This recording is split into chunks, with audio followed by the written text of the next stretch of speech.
What's the deal, YouTube? It's your girl, Miss Honey. Welcome back, welcome back, welcome back, welcome back, you guys. Welcome back to the channel.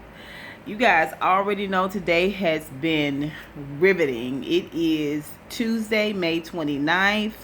We have had a rainy day all over the United States. It is raining off and on here and there. Roseanne Barr has been canceled and dismissed, and the racist tweet she rolled in on. And today is the season 3 opener for Queen Sugar. It seems like we have been waiting for years. 4 years, okay? It's only been a few months, but it has seemed like forever. And when I tell you, my spirit, my soul has missed this show, has missed every wonderful texture and tone involved and about and in and through this show. I felt like I was on the brink of crying when it was first coming on and they was like going over season 2 and stuff. I was like, oh, I had forgot about everything devastating that had happened, right? So let's come up. Let's bring it up full speed ahead, okay? Let's get into it. Now remember, if you are not subscribed to my channel, you need to go ahead and hit that subscribe button, because Queen Sugar, Greenleaf, and I'm really contemplating doing Love Is, which is another show on OWN, okay? Another melanated show on OWN. It looked like it's gonna be real good. It looks like it's gonna be a modern day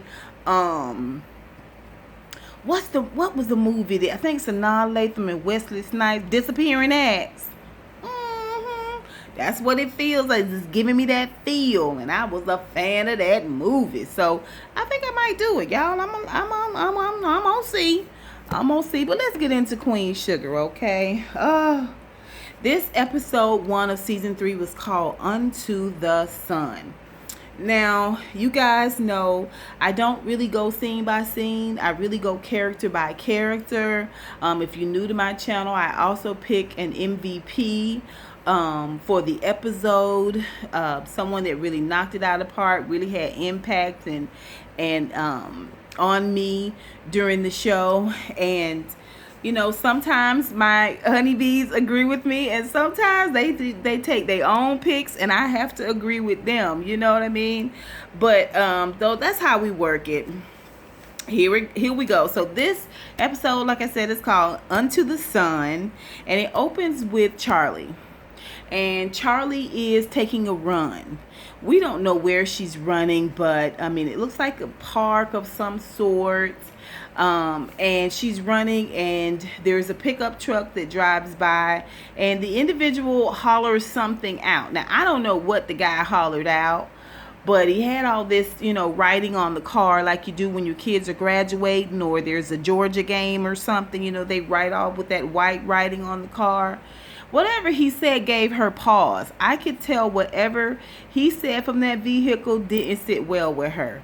So we see her run on, and she runs up to this big, beautiful home. I mean, it looks like it could be in Texas.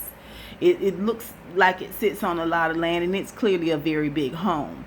Well, she goes inside, and it's boxes packed up. She's talking to Micah about college and school, and he is like, come on, you know what I'm saying? Let up a little bit. So we know Micah's about to graduate. They have moved from the loft, which I love that loft, and moved into this beautiful home, all because she has sold the mill. She has moved out of that, and she is moving on to this next phase in her plan to take down the Landrys. And so they look like they got money. They acting like they got money.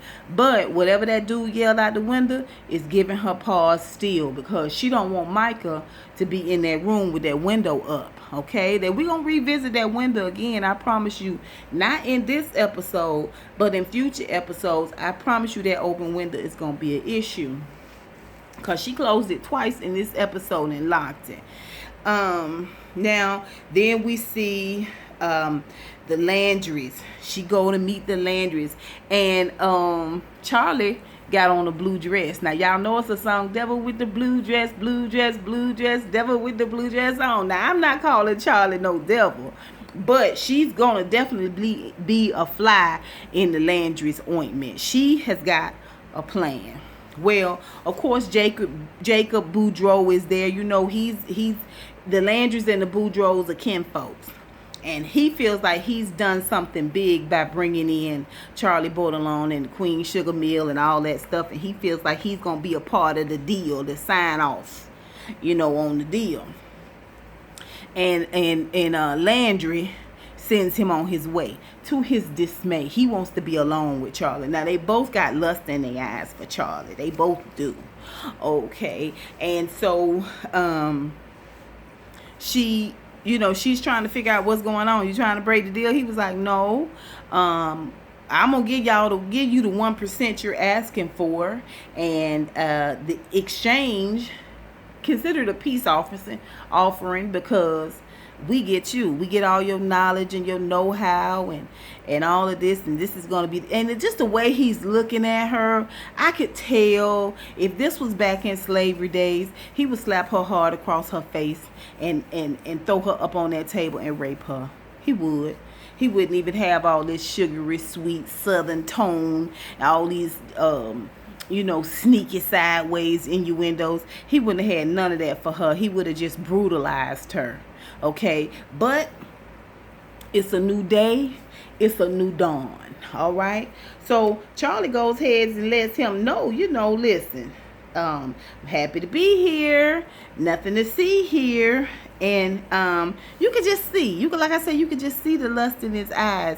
And just to bring her down a peg or two, because he's feeling like maybe she's a little too cocky, she's a little too self-assured, and because I can't throw you on this table and rape you, he tells her, I'm sure your daddy is so proud. Now listen, to the Landrys it looks like a surrender, but we know that Charley has got a plan.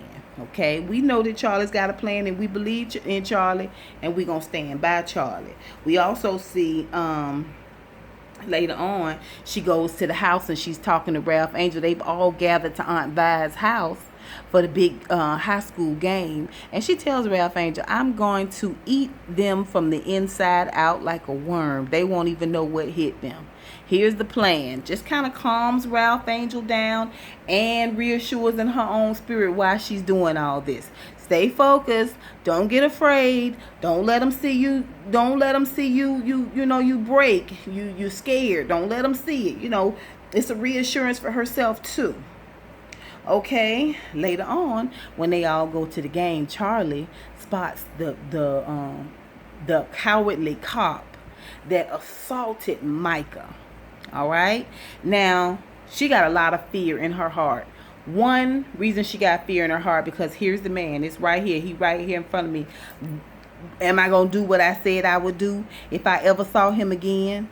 Okay. And Micah's inside. I don't want Micah to see this coward, this brutalizer. I don't want Micah to see him.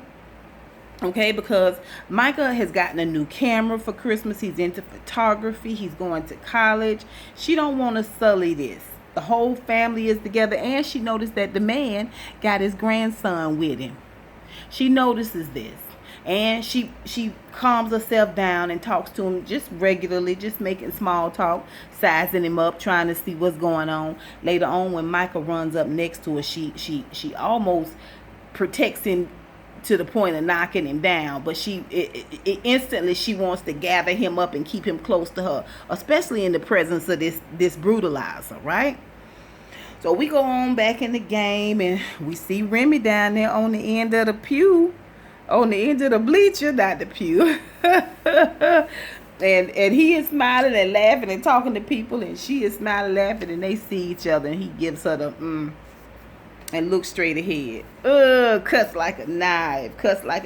But don't worry about it, Charley. You got a plan. Later on, after the game, we see that the whole family go to a bar, except for Micah. Micah goes out and visits with friends, right? We happen to see Remy and Aunt Vi who know what's going on, she hails him down in the bar. Come here, come here, come here, come here. Come on, why you over there? He family. So she gonna send Hollywood over there to get him.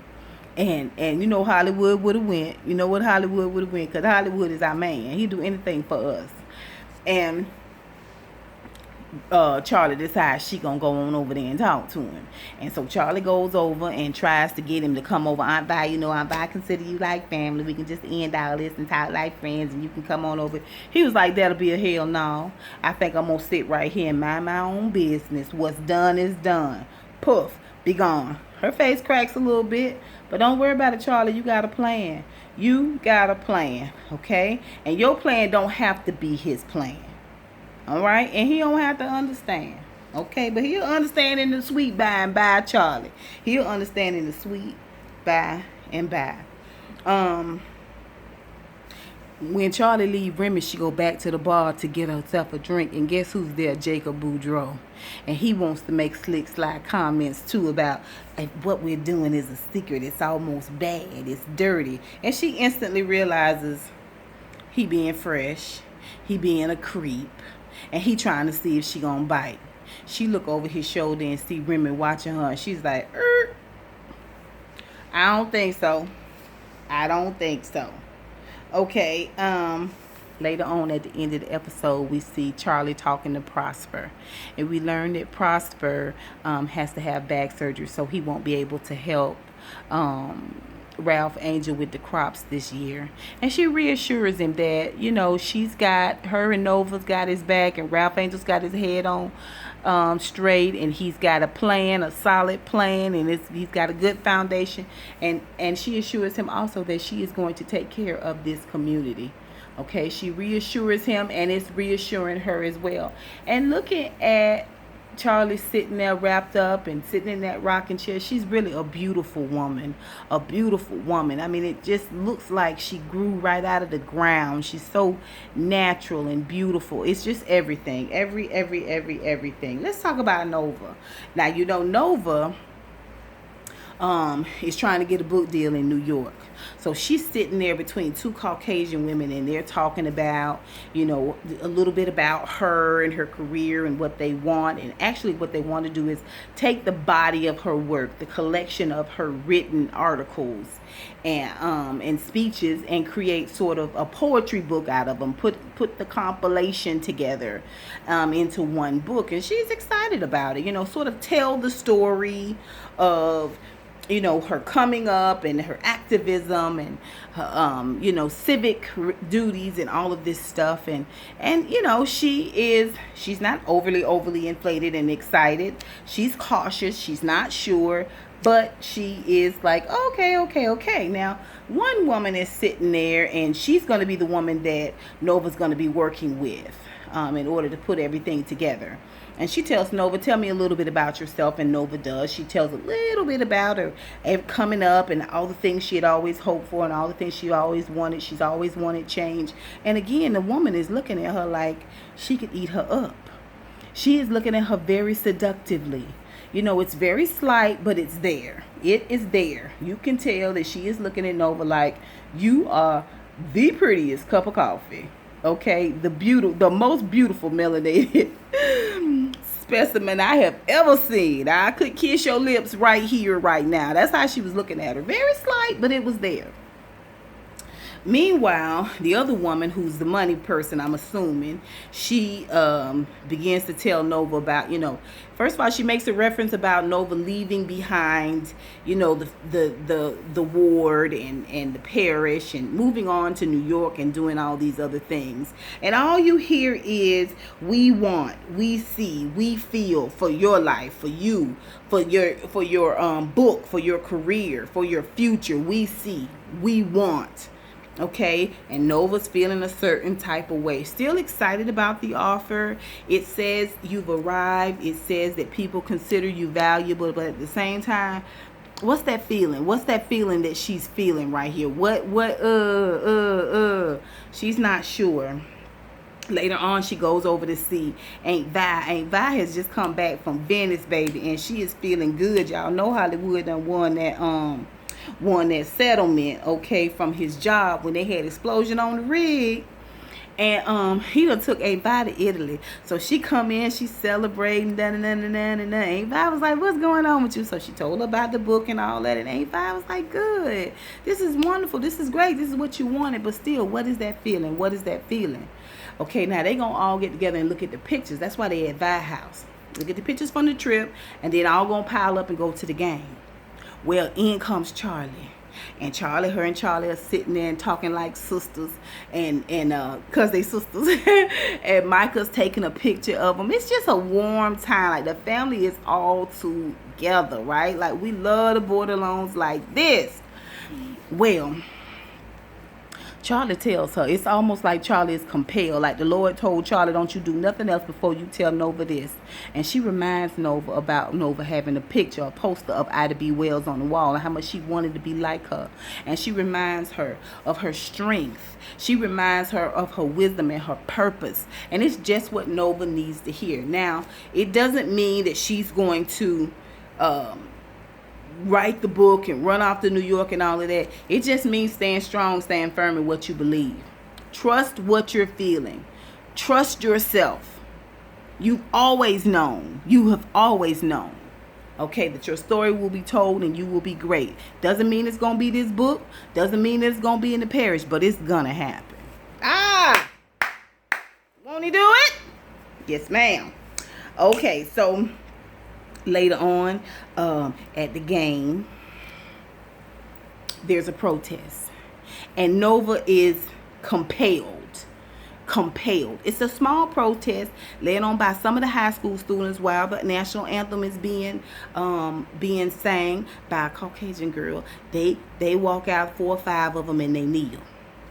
Okay, and the people start booing and complaining, and then a couple of the black basketball players on each side kneel. Okay, and some people in the audience kneel. Okay, and people are booing and complaining. They got the Confederate flag up. Go back to where you came from. And Nova stands up, baby, and gives that fist pump of righteousness, baby, and puts it up, honey, up. Okay, and let them know. And let them know I stand with my people. I stand with my people. I stand by this protest. Okay? Me too. I believe too. All right? Wonderful moment. But it's also a connecting moment. Is this the time to leave your people? Is this the time to leave your community, to leave your parish? Things are starting to happen. The soil is starting to be turned over. Not just on Queen Sugar, but across this whole land. Y'all check out my Roseanne Barr video I put out there, okay? Let's see what else. Then later on when they in the bar, this when all of them go in the bar after the game, and it's 2 old heads there, and they talking about the kids that protested and how could they protest, and it's the right time and a place for everything. And she schooled them. She got them all the way together.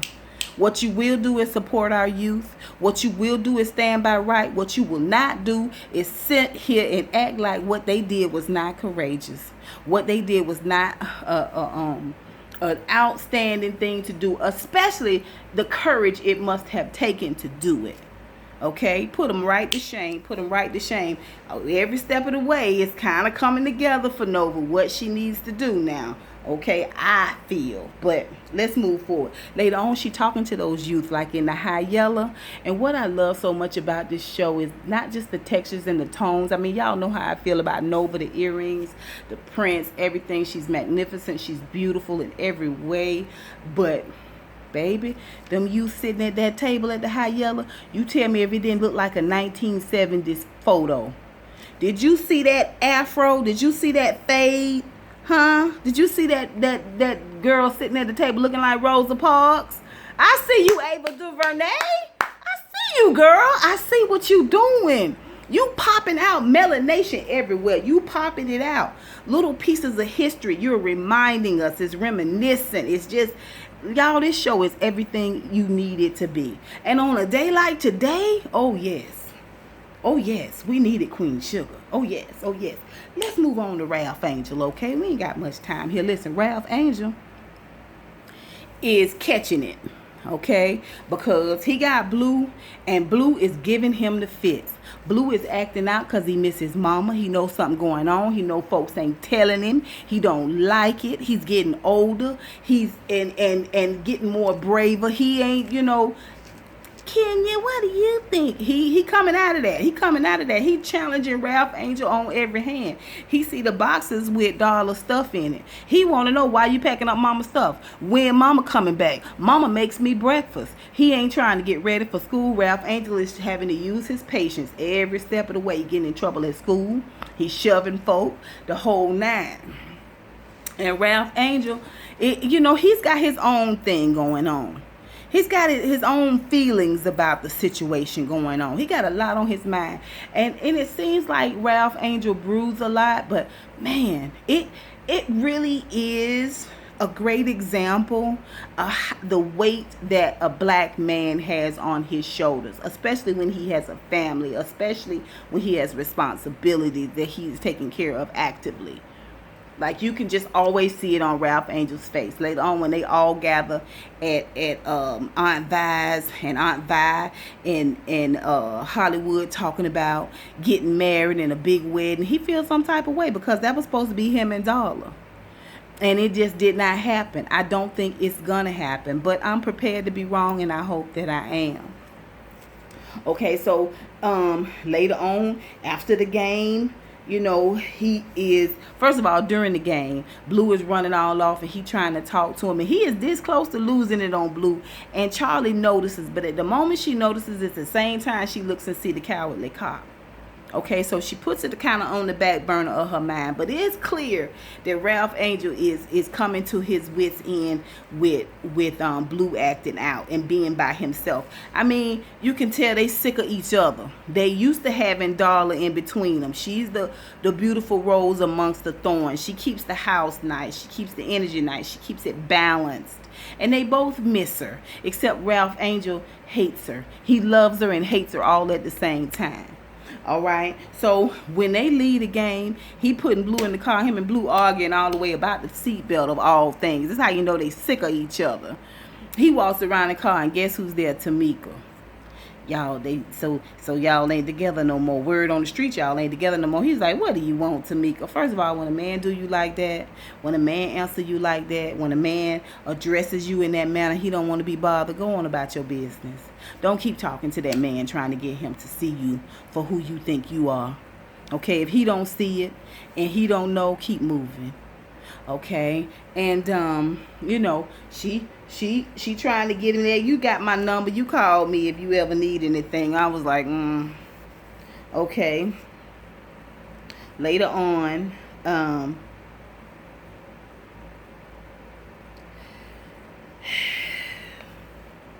Darla calls, and he's not talking to Darla. He get a phone straight to Blue, and she's like, Ralph Angel, please, would you just talk? I'm not going to give myself a chance to love you because everything in me tells me you don't deserve my love.